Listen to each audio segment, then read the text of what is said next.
J'ai reçu un appel en pleine nuit pour conduire 320 km dans un blizzard, seulement pour trouver ma mère grelottant dehors devant une station-service. Mon frère et sa femme l'avaient battue et mise à la porte. Alors, je leur ai fait subir 10 fois pire. J'ai reçu un appel après minuit qui m'a arraché du lit. 320 km de verglas et de vent hurlant. Plus tard, j'ai trouvé ma mère recroquevillée devant une station-service, pieds nus dans la neige, le visage tuméfié et le corps tremblant comme une feuille. Mon propre frère et sa femme l'avaient battue et jetée dans la nuit comme si elle n'était rien. Ce moment a gravé quelque chose en moi, le serment qu'ils ne s'en sortiraient jamais comme ça. Ce qu'ils lui ont fait, je le leur ai fait subir 10 fois pire. Avant de partager mon histoire, je veux savoir que vous êtes là avec moi. Dites simplement « j'écoute » dans les commentaires ou dites-moi d'où vous êtes. J'adore savoir jusqu'où mon histoire porte. Parfois, même la plus petite connexion peut donner l'impression qu'une histoire est entendue. Merci. Et maintenant, voici mon histoire. N'oubliez pas de vous abonner. Cela aide plus que vous ne le pensez. Je suis Alexander Kane, et voici comment ma famille a essayé de chasser ma mère de sa propre maison par le froid, jusqu'à ce que je riposte. L'appel est arrivé à minuit 7, me tirant de mon brouillard de paperasse et de café rassis. Mon appartement à Bosemont était sombre, à l'exception du scintillement d'une rediffusion d'une série policière à la télévision. La neige frappait la vitre comme un millier de petits points, et la rue en bas était déjà ensevelie sous une nouvelle couverture blanche. J'ai failli ne pas répondre au numéro inconnu, mais quand je l'ai fait, une voix a percé le grésillement avec un ton sans appel. Agent Dawson, police de Billings. Ma mère avait été retrouvée devant une station-service Kiko. Sans manteau, sans chaussures, errant dans la tempête, meurtrie, terrifiée, n'appelant que moi. 7 ans s'étaient écoulés depuis notre dernière conversation. 7 ans depuis qu'elle m'avait hurlé dessus parce que j'avais quitté la maison pour étudier le droit. M'accusant d'abandonner la famille alors qu'elle couvrait mon frère aîné, de toute sa fierté. Il avait toujours été l'enfant chéri, l'athlète, l'héritier du nom Kane. J'étais le trop sensible, le fauteur de troubles. Quand je suis parti, elle a clairement indiqué que je me choisissais au détriment d'eux. Je portais cette cicatrice comme une marque au fer rouge. Maintenant, Dawson me disait qu'elle refusait d'aller à l'hôpital, marmonnant que je saurais quoi faire. Il a laissé entendre quelque chose de plus sombre, des signes de violence, peut-être pire, mais elle avait déjà retiré son accusation. Ma mère, terrifiée, mais protégeant la main qui la blessait. Le paradoxe que je ne connaissais que trop bien. Je n'ai pas fait de valise. J'ai enfilé mon manteau le plus épais, j'ai glissé une trousse de premier secours sous mon bras et j'ai attrapé les clés de mon vieux SUV. Au moment où j'ai pris l'île 90, le monde a disparu. Le blizzard a tout avalé. La route disparaissait sous la glace. 2 fois dans les 15 premiers kilomètres, mes pneus ont perdu leur adhérence, me faisant déraper vers des fossés que j'ai miraculeusement évités. J'ai gardé les mains crispées sur le volant, la mâchoire serrée, refusant d'allumer la radio. La seule bande-son était le vent qui hurlait comme un animal, les essuie-glaces qui crissaient sur la glace, et mon cœur qui battait à tout rompre dans mes oreilles. Le trajet était un tunnel à travers le temps. Chaque rafale de vent aveuglante ramenait des souvenirs que j'avais enfouis, j'ai me poussant dans les escaliers quand j'avais 9 ans. Le craquement de mon bras contre le carrelage, les semaines dans un plâtre pendant que maman me grondait de surréagir. J'ai m'enfermant dehors dans la neige. Mes dents claquant contre la porte vitrée pendant qu'elle me disait d'arrêter de causer des ennuis. Je serrais plus fort le volant à chaque kilomètre. À 4h15 du matin, après 320 km de silence glacial, je me suis glissé sur le parking du Kiko, les pneus crissant contre les monticules de neige déblayés. Mes phares l'ont immédiatement éclairé. Ma mère, accroupie entre une poubelle et le distributeur de soda gelé, les cheveux emmêlés, les lèvres gercées et saignantes, un hématome violacé s'épanouissant sur sa joue. Elle était pieds nus, tremblant si fort que je pouvais entendre ses claquements de dents à des mètres de distance. « Maman » ai-je appelé, ma voix s'étranglant sur un mot que je n'avais pas prononcé depuis des années. Elle a sursauté, puis m'a regardé comme si elle n'était pas sûre que j'étais réel. Je me suis agenouillé, enroulant la couverture de la police autour de ses épaules, la tirant contre moi, sentant à quel point elle était devenue fragile. « Je vais bien » a-t-elle murmuré d'une voix rauque, secouant la tête. J'ai juste glissé, je suis juste maladroite. Mais ses yeux la trahissaient, sauvages, fuyants, effrayés par une ombre qui n'était pas là. L'agent Dawson se tenait à proximité, appuyée contre sa voiture de patrouille, le visage dur. Elle a dit que je l'avais mise dehors. Puis elle a changé son histoire. A dit qu'elle l'avait imaginé. Son regard a croisé le mien. Vous avez vu les bleus. Vous savez ce qui se passe. Je l'ai installée dans le SUV, mettant le chauffage à fond alors qu'elle se blottissait dans la couverture. Pour la première fois, elle m'a regardé directement, les yeux vitreux, et a murmuré « Ne le laisse pas tout prendre ». Puis elle a fermé les yeux, comme si les mots s'étaient échappés contre sa volonté. Le conflit n'était plus abstrait. Il était assis sur mon siège passager, enveloppé dans une couverture de police, couvert de bleu. Le sang contre le sang, la justice contre le silence. Alors que je l'emmenais loin de la station-service, une question me pressait la poitrine comme une lame. Comment convaincre une mère de dire la vérité quand le monstre qu'elle protège est son propre fils? À l'aube, la tempête s'était calmée, mais Billings s'était enseveli sous un silence blanc. Je nous ai enregistrés dans le seul endroit qui ne poserait pas de questions à cette heure-là. Le Moonlie Inn, un motel fatigué avec des rideaux jaunis par la cigarette, un chauffage qui cliquetait comme s'il allait exploser, et une odeur aigre persistante dans la moquette. J'ai doucement aidé ma mère à s'allonger sur le lit, les ressorts grinçant sous son petit corps. J'ai agi par instinct. Des années de travail juridique m'avaient appris à cataloguer des preuves, mais c'était ma mère, et mes mains tremblaient. J'ai nettoyé la coupure sur sa lèvre, bandé son poignet où le gonflement appuyait contre l'os, tamponné les ecchymoses marbrées qui fleurissaient sur ses bras. J'ai tout noté en détail, forme, taille, couleur, emplacement. Je ne pouvais pas m'en empêcher. C'était à la fois le fils et l'avocat qui agissaient. Elle tenait une tasse de soupe du distributeur automatique, la vapeur embuant ses lunettes, mais ses mains tremblaient si violemment que j'ai dû la tenir pour elle. Elle n'osait pas croiser mon regard. Chaque fois que j'essayais, son regard fuyait comme un animal effrayé. Son vieux téléphone à clapet reposait sur la table de chevet, l'écran clignotant en rouge, 1% de batterie. Je l'ai branché sur mon chargeur et j'ai parcouru les messages vocaux. L'un d'eux m'a glacé sur place. La voix de Jay, basse, froide, méconnaissable.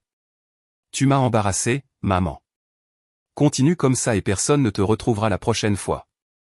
J'ai sauvegardé le fichier, la poitrine en feu. Quand je l'ai interrogée à ce sujet, elle a secoué la tête. Tu ne comprends pas. Il essaie. Il perd juste son sang-froid. Elle parlait comme quelqu'un qui répète des excuses, de la même manière qu'elle l'excusait autrefois de m'avoir poussé, enfermé dehors, cassé les os. Je me suis souvenu de la dernière nuit où nous nous sommes disputés, il y a 7 ans, dans cette même ville. Elle m'avait hurlé dessus dans la cuisine, encadrée par ses rideaux jaunes, me disant de ne pas revenir si je pensais être meilleur que la famille. Elle avait choisi l'ambition de Jay, son charme, son héritage, plutôt que moi. J'étais parti cette nuit-là en jurant de ne jamais revenir. Maintenant, j'étais là, lui donnant de la soupe à la cuillère comme si rien ne s'était passé. Et pourtant, tout avait changé. J'ai fait une liste dans le carnet que je portais toujours sur moi. La station Kiko, notre ancienne maison, Madame Callahan la voisine, les dossiers médicaux, le cabinet d'avocat où ces documents avaient été signés. Les preuves devaient bien venir de quelque part. J'ai esquissé mon plan comme s'il s'agissait d'une affaire pour un client, ordonnance de protection, tutelle d'urgence, chaîne de possession pour les fichiers numériques. Quand j'ai insisté, elle a finalement murmuré, ne creuse pas trop. Ne le mets pas en colère. Ses doigts se sont crispés autour du gobelet en polystyrène, ses jointures blanches. J'ai su alors que ce n'était pas seulement de la peur. C'était du contrôle, le genre de cage que l'on porte en soi. Mais les cages ont des serrures, et les serrures peuvent être crochetées. J'ai rangé la chambre, tirant les rideaux pour me protéger du matin gris. La lampe projetait un faible cercle de chaleur sur le lit, où elle s'était endormie d'un sommeil agité. Je pensais aux voisins, aux papiers, à la maison qui ne semblait plus être la mienne. Quelque part dans ces ombres se trouvait la vérité. En rassemblant ses affaires, j'ai trouvé son portefeuille en cuir usé. À l'intérieur, plié entre des reçus, se trouvait un petit agenda en papier. Mon souffle s'est coupé. Sur la page d'il y a 2 mois, de son écriture familière et bouclée, était écrit « Montana Héritage LLC, transfert de propriété ». Un numéro de référence, le nom d'un avocat, et glissé à côté, un reçu déchiré d'un bureau de notaire. Le premier fil, la preuve d'un transfert qu'elle n'aurait pas pu comprendre pleinement, fait sous la contrainte, La preuve que ce que j'ai voulu n'était pas seulement l'obéissance, c'était tout. J'ai glissé la preuve dans ma poche, son poids me tirant vers l'avant. La tempête nous avait presque ensevelis, mais dans son sillage, elle avait laissé une piste, et j'allais la suivre, peu importe sa profondeur. La maison des Kane paraissait plus petite que dans mes souvenirs, bien qu'elle portât encore ce faux vernis de stabilité, le genre d'endroit qui essaie de paraître sain de l'extérieur. La peinture sur le bardage était d'un brun patiné. Le porche avait la même chaise à bascule de mon enfance, et les rideaux brillaient faiblement d'une lumière jaune qui ne dégageait aucune chaleur. À l'intérieur, l'air empestait le désinfectant, comme si quelqu'un s'efforçait de nettoyer ce qui persistait. Le couloir m'a arrêté net.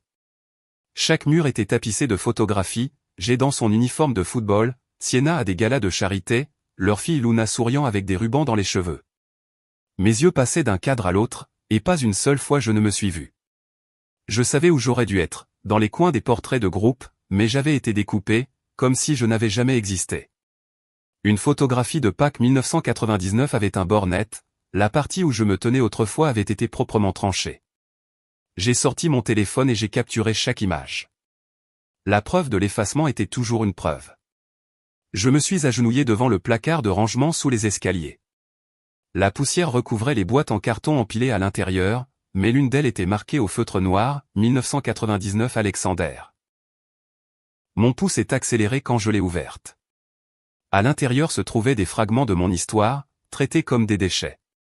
Mon diplôme de fin de lycée, la lettre d'acceptation de l'université dont je me souvenais qu'elle avait été déchirée en deux.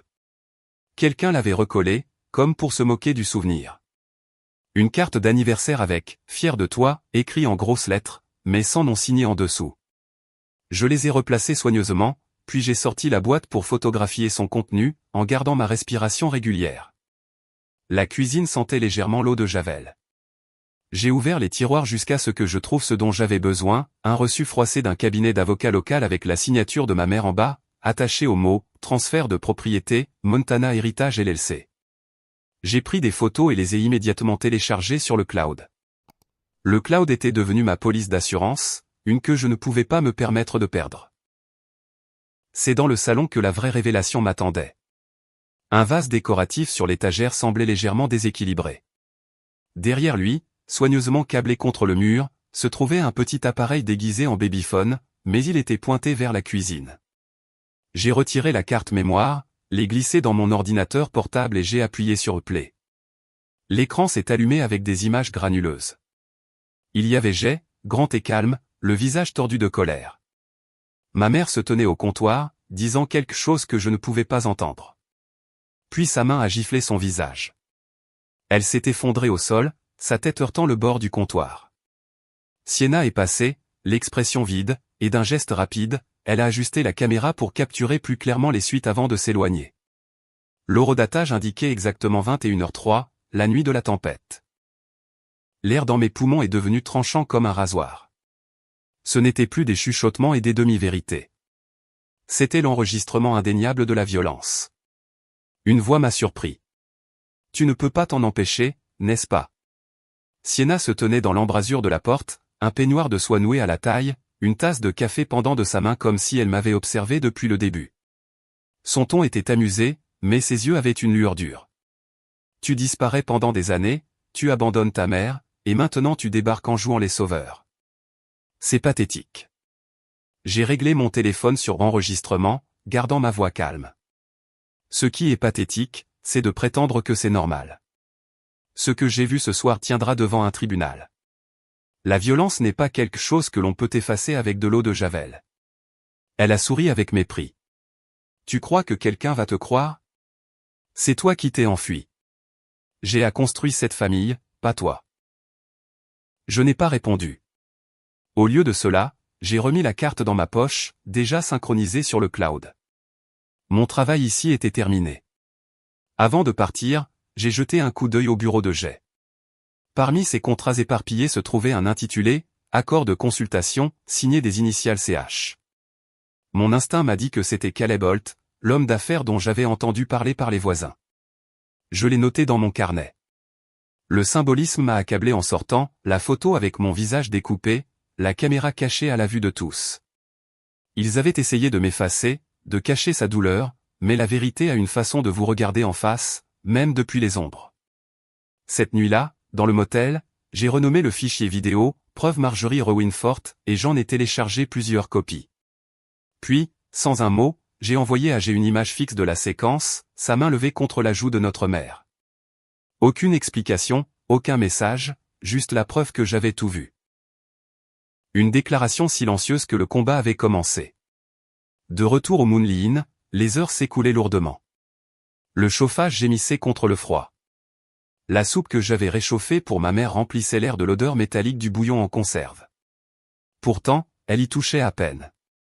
Elle était assise sur le bord du lit, la couverture remontée jusqu'au menton, les yeux fixés sur le sol, comme si me regarder pouvait déclencher quelque chose qu'elle ne pourrait pas contrôler.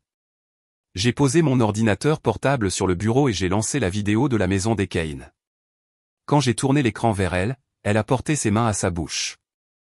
Un sanglot étranglé s'est échappé avant qu'elle ne se force à retrouver le silence. Ça ne s'est pas passé comme ça, a-t-elle dit rapidement, secouant la tête, des larmes coulant sur son visage. J'étais confuse. Je suis tombée. J'ai imaginé le reste. Je me suis accroupi devant elle, lui tenant les mains pour les stabiliser. Tu n'as plus besoin de justifier ça. Tu n'es pas seul. Je suis là maintenant, et je ne repartirai pas. Ses épaules tremblaient. Un instant, elle a ressemblé à la femme que j'avais connue avant que tout ne s'envenime, avant le favoritisme, les disputes, les années de silence. Puis sa voix s'est brisée. Il a dit que si je ne signais pas les papiers, il prendrait Luna. Il a dit qu'il l'enverrait quelque part où je ne la retrouverais jamais. Qu'est-ce que j'étais censé faire? Les mots m'ont frappé comme un coup. Il ne s'agissait pas seulement de sa sécurité. Luna, ma nièce de 8 ans, était prise au milieu de tout ça. J'ai avait menacé d'utiliser sa propre fille comme moyen de pression. J'ai ravalé la colère qui me brûlait la gorge et j'ai stabilisé ma voix. Il ne la prendra pas. Pas tant que je serai là. J'ai appelé Riley Parker, une assistante sociale de confiance à Billings, et je lui ai tout expliqué. Nous avons discuté de la tutelle d'urgence, des ordonnances de protection, des mesures immédiates pour sécuriser ma mère et Luna. Le ton de Riley était ferme. Si je pouvais fournir les preuves, le tribunal écouterait.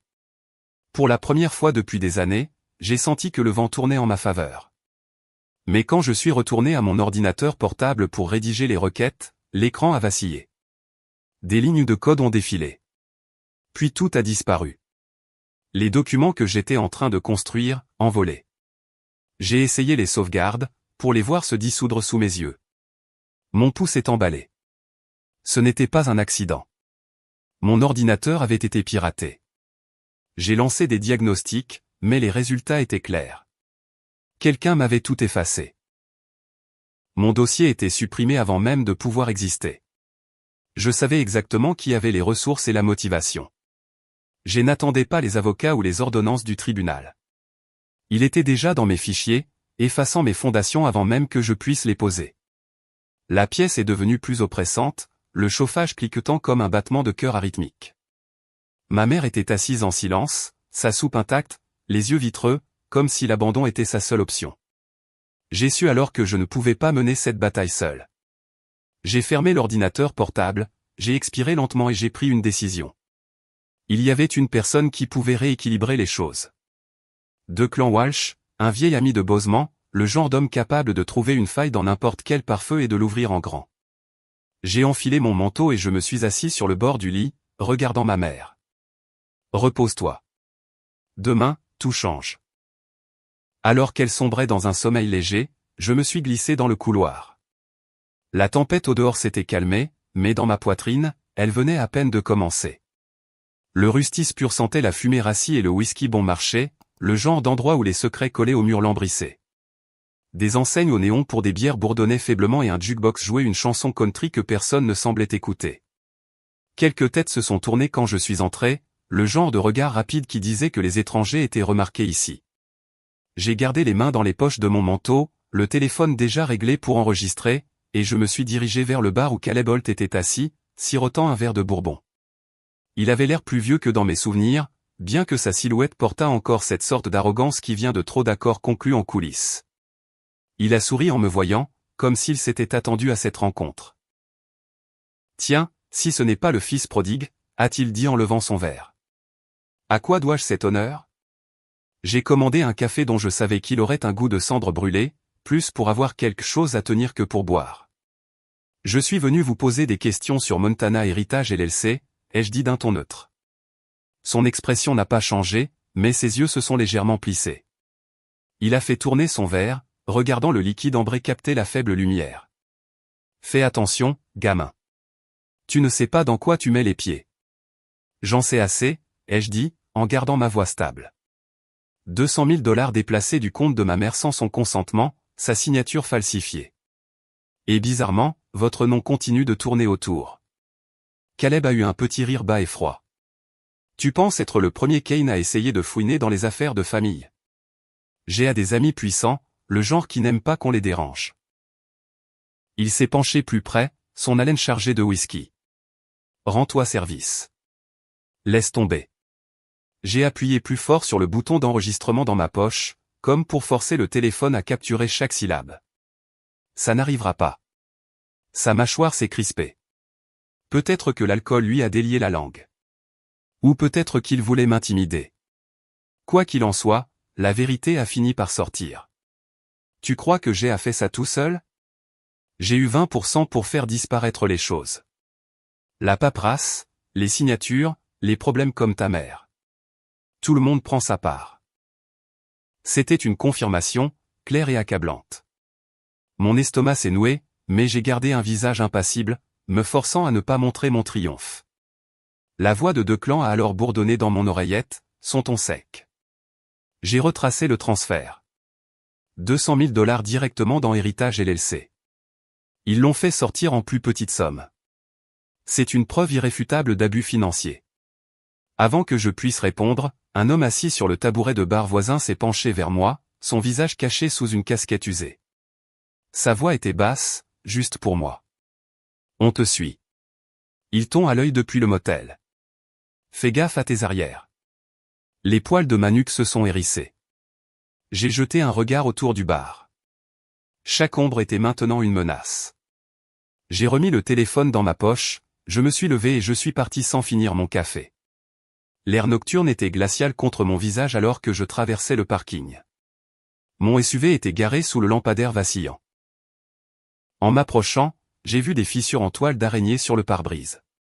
Le verre scintillait sous la lumière. Un bout de papier plié était coincé sous l'essuie-glace. Je l'ai retiré. 2 mots écrits en lettres capitales, lâche l'affaire. Je me suis glissé sur le siège du conducteur, le mot tremblant dans ma main. L'avertissement n'était pas subtil. Il voulait me faire peur, me faire taire, mais tout ce que cela a fait, c'est aiguiser ma détermination. Le palais de justice de Billings était un bloc de pierre froide et de néon. Le temps que nous entrions dans la salle d'audience, la presse s'était déjà rassemblée à l'extérieur, leurs appareils photo crépitant comme un orage. À l'intérieur, l'atmosphère était lourde de tension, l'air trop immobile, chaque tour résonnant contre le haut plafond. Ma mère était assise à côté de moi, les mains si serrées que ses jointures étaient devenues blanches. Quand le juge est entré, je me suis levé. Ma voix était stable, les années de pratique au tribunal me guidant alors même que mon cœur battait la chamade. J'ai exposé les preuves, la vidéo de la caméra cachée montrant la main de Jay frappant notre mère, le message vocal où sa voix suintait la menace, les formulaires de transfert notariés, le témoignage de Madame Callahan, la voisine, et les dossiers financiers que Declan avait dénichés. Pièce par pièce, j'ai étalé leur cruauté. J'ai été assis en face de moi dans un costume sur mesure. La mâchoire serrée, les yeux brûlants de rage, à peine masqués par un sourire narquois. Sienna, impeccable dans une robe élégante, a croisé les jambes et a regardé comme si elle était au-dessus de tout cela. Quand ce fut leur tour, la voix de Jay a retenti, douce et assurée. Mon frère m'a toujours jalousé. Il manipule notre mère, transformant sa confusion en mensonge. Ce n'est rien de plus qu'une vengeance. Le regard du juge s'est tourné vers ma mère. Un instant, le silence s'est abattu sur la pièce, et j'ai craint qu'elle ne se réfugie à nouveau dans le déni. Mais alors, elle s'est levée, les épaules secouées, la voix tremblante mais claire. J'en ai assez de me taire. Pendant des années, j'ai cru que la douleur était de l'amour. Je me suis laissé penser que je le méritais. Mais c'est fini. Mon fils m'a fait du mal. Il m'a tout pris, et on ne peut pas le laisser recommencer. La salle a retenu son souffle. Puis l'audio préparé par Declan a été diffusé par les haut-parleurs, son travail ayant permis de retrouver un appel privé. La voix de Jay a rempli le tribunal, froide et venimeuse. C'est un fardeau. Si elle gèle dehors, qu'il en soit ainsi. Les mots ont fendu l'air comme un fouet. Le visage de Jay s'est vidé de sa couleur tandis que la foule haletait. Avant que le juge ne puisse parler, Sienna s'est penchée vers Jay, oubliant où elle se trouvait. Son murmure a été capté par un micro ouvert. Est-ce que tu as supprimé le message vocal comme je te l'avais dit?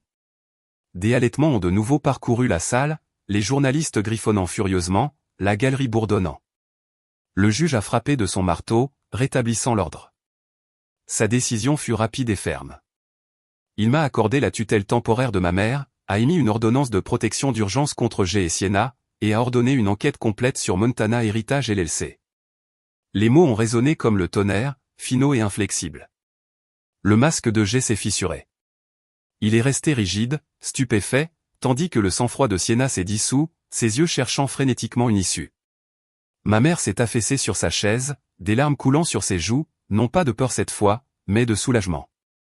À la fin de la séance, les journalistes se sont rués vers nous, des microphones tendus vers mon visage, des flashs crépitants, des questions criées.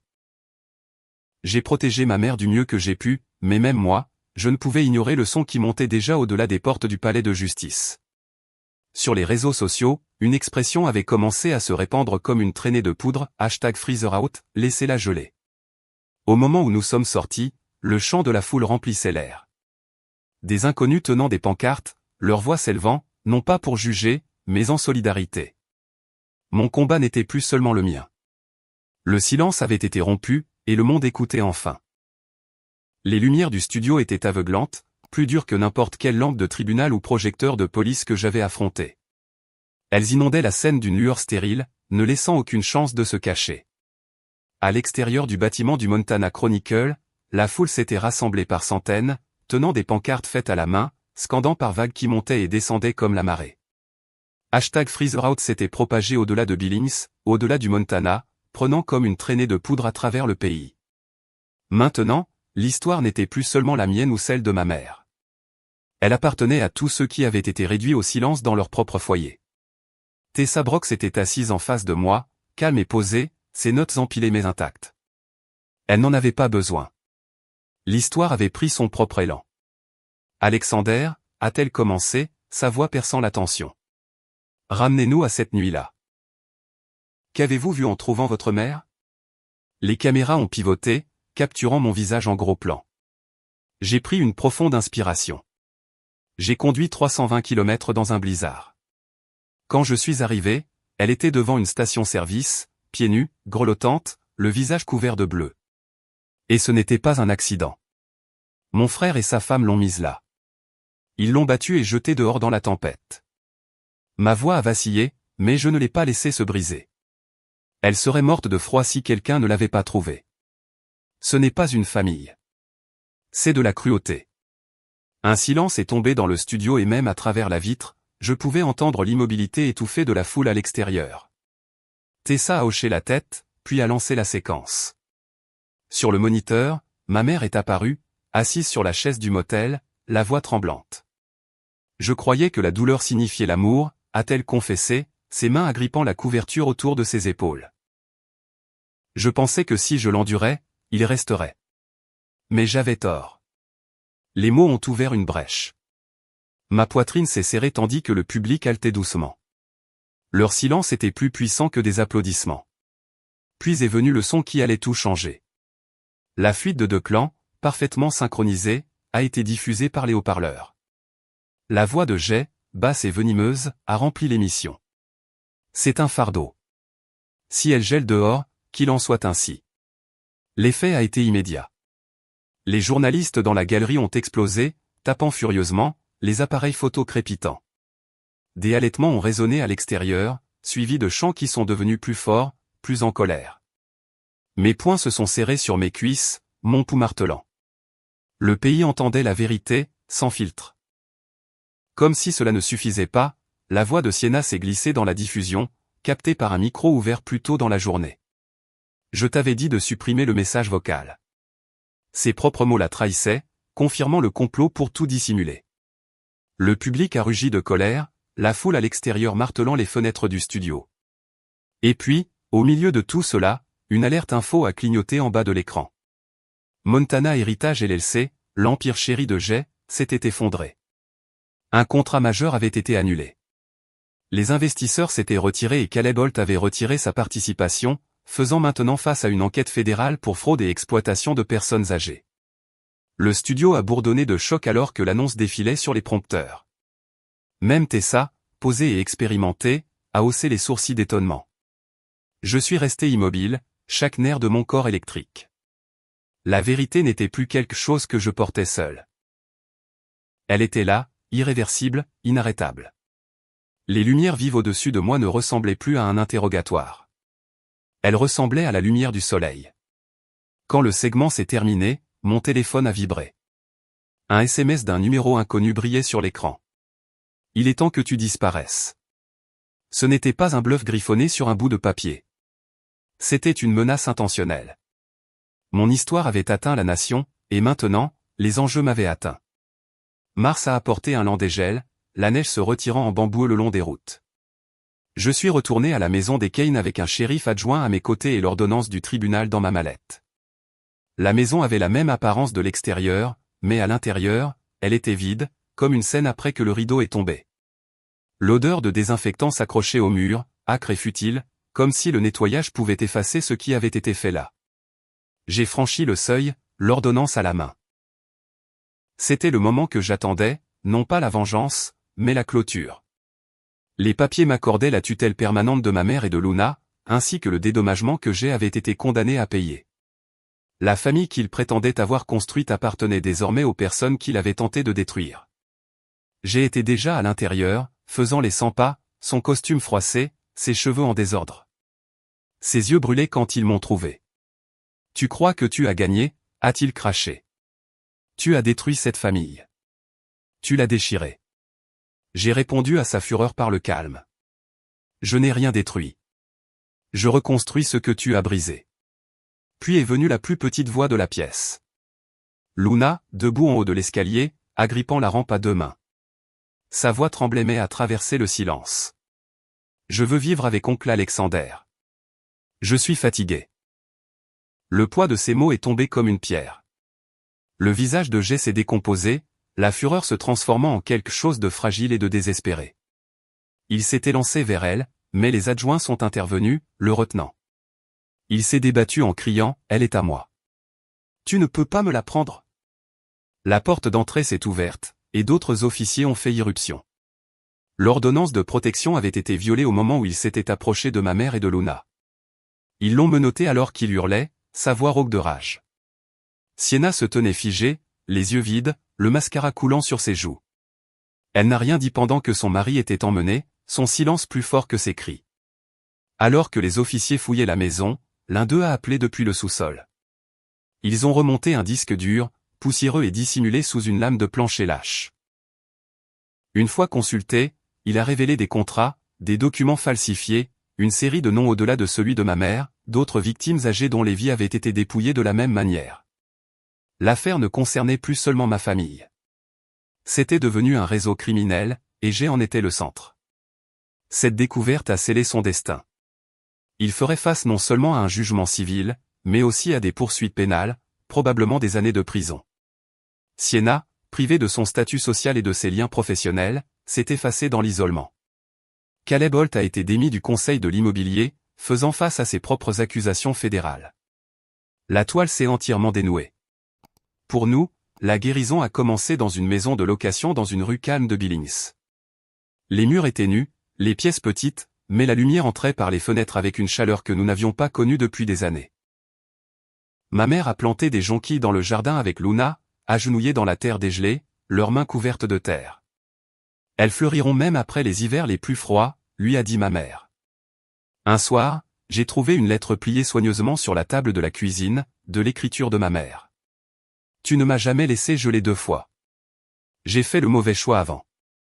Je le vois maintenant. Pardonne-moi. Je n'ai pas eu besoin de la relire. Le sens vivait dans la façon dont elle me regardait maintenant. La façon dont elle a accroché la photo de famille restaurée de 1999 au-dessus de la cheminée, cette fois avec moi dessus. J'ai poursuivi mon travail, non plus seulement en tant qu'avocat, mais en tant que militant. Des emails affluaient de tout l'État, d'inconnus écrivant « J'ai été votre mère un jour » ou « Merci de m'avoir donné une voix ». Chaque message me rappelait que ce combat était plus grand qu'une seule famille. Un matin de mars, je me tenais sur le porche avec une tasse de café, l'air vif mais pas cruel. Des enfants marchaient vers l'école, leur rire flottant dans la brise. Dans le jardin, Luna courait après les premières pousses vertes de jonquilles perçant le sol. Ma mère regardait par la fenêtre. Ses yeux s'étaient adoucis, ses lèvres esquissaient le plus léger des sourires. La neige fondait par plaques sur l'herbe et des pétales jaunes se déployaient, têtus et brillants. J'ai murmuré pour moi-même, presque incrédule, la famille, ce n'est pas seulement le sang. Ce sont ceux qui t'aident à guérir. Et avec cela, l'histoire s'est achevée, non pas sur la vengeance, mais sur le renouveau. La tempête était terminée. Ce qui restait, c'était l'éclosion du printemps, fragile mais féroce, la promesse que même ce qui est gelé peut retrouver la vie. Quand je repense à tout ce qui s'est passé, cela semble encore irréel parfois. Je revois dans ma tête le trajet à travers le blizzard. La façon dont la neige avalait la route et dont le silence me pressait la poitrine. Je me souviens du moment où j'ai vu ma mère près de cette station-service, pieds nus, meurtrie et tremblante, et comment quelque chose en moi s'est brisé. Cette image ne me quittera jamais. C'est le moment où j'ai réalisé que le silence peut tuer tout aussi sûrement que la violence, et que le prix de l'indifférence est toujours trop élevé. Pendant des années, j'ai gardé du ressentiment envers ma mère. Je détestais la façon dont elle favorisait la façon dont elle ignorait ma douleur et m'effaçait du cadre familial. Je me disais que je ne reviendrais jamais. Et pourtant, quand l'appel est arrivé, j'y suis allé. Ce trajet ne visait pas seulement à la sauver. Il s'agissait d'affronter tout ce que j'avais enfoui. Le garçon qui avait été poussé dans les escaliers, enfermé dehors dans la neige, à qui on disait qu'il était trop sensible. Il était assis à côté de moi tout le long du chemin. Cette nuit-là, je ne conduisais pas seulement pour la sauver. Je conduisais pour sauver la partie de moi qui avait été réduite au silence pendant des décennies. Les gens me demandent si je regrette d'avoir exposé mon frère, si une partie de moi aurait souhaité laisser les choses en l'état. La réponse est simple, non. La famille n'est pas définie par le sang si ce sang cherche à vous détruire. La famille n'est pas une question d'obligation si cette obligation est utilisée comme une arme. La famille, c'est ceux qui se tiennent à vos côtés dans la tempête, qui vous réchauffent les mains quand vous êtes gelé, qui vous disent la vérité quand les mensonges semblent plus faciles. Selon cette définition, ma famille n'est plus celle des Kane d'antan. Ma famille, c'est ma mère, qui a finalement trouvé le courage d'admettre la violence. Ma famille, c'est Luna, qui a eu la force de parler quand le silence était exigé. Ma famille, c'est chaque étranger qui m'a contacté pour me dire « J'ai été votre mère un jour » ou « Je connais votre douleur ». C'est ça, la famille.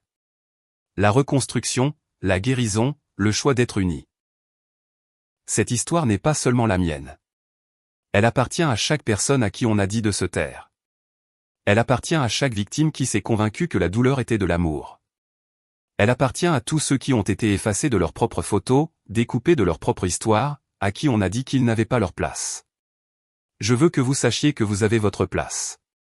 Votre histoire compte. Votre voix compte. Même si elle tremble, même si elle se brise, même si elle arrive tard dans la nuit après des années de silence, elle compte toujours. Il y a une tentation dans des histoires comme celle-ci de dépeindre la justice comme quelque chose de net, d'imaginer qu'une fois que le marteau du juge tombe, tout est réglé. La vérité est plus compliquée. La justice est complexe. La guérison est lente. Les cicatrices restent. Ma mère porte encore le poids de ses choix. Luna se réveille encore de mauvais rêves. Et je lutte encore avec la colère que j'ai ressentie pendant tant d'années. Mais nous allons de l'avant. Nous plantons des jonquilles dans un sol qui dégèle. Nous laissons entrer la lumière dans des pièces qui ne sentaient autrefois que l'eau de Javel et la peur. Nous ne sommes pas parfaits, mais nous sommes libres. Si vous écoutez ceci, si vous êtes arrivé jusqu'ici, je veux que vous emportiez quelque chose avec vous. Le silence est la plus grande arme de l'agresseur. Le briser est le début de tout. Je ne voulais pas raconter cette histoire. Je ne voulais pas revivre le froid, les ecchymoses, la honte. Mais si la partager signifie qu'une personne trouve la force de sortir de l'ombre, alors chaque mot en valait la peine. Maintenant, je veux vous demander quelque chose. Si cette histoire a résonné en vous, si elle vous a touché de quelque manière que ce soit, s'il vous plaît, faites-moi savoir que vous êtes là. Commentez, j'écoute, ci-dessous ou dites-moi d'où vous regardez. Parfois, savoir que l'on n'est pas seul suffit pour continuer. Et s'il vous plaît, n'oubliez pas de vous abonner à cette chaîne. Cela peut sembler anodin, mais votre soutien permet à des histoires comme celle-ci d'être entendues par plus de gens. Des gens qui pourraient avoir désespérément besoin d'entendre qu'ils ne sont pas oubliés, qu'ils ne sont pas à blâmer, qu'il existe une issue. Je suis Alexander Kane. Ma famille a essayé de congeler ma mère hors de sa propre vie, mais nous avons survécu. Nous avons reconstruit. Nous avons guéri. Et si nous le pouvons, vous le pouvez aussi. Alors, merci d'avoir écouté, d'avoir regardé, d'être ici. Merci de nous aider à transformer une histoire de cruauté en une histoire de courage. Et rappelez-vous, même la terre gelée fleurit quand le printemps arrive.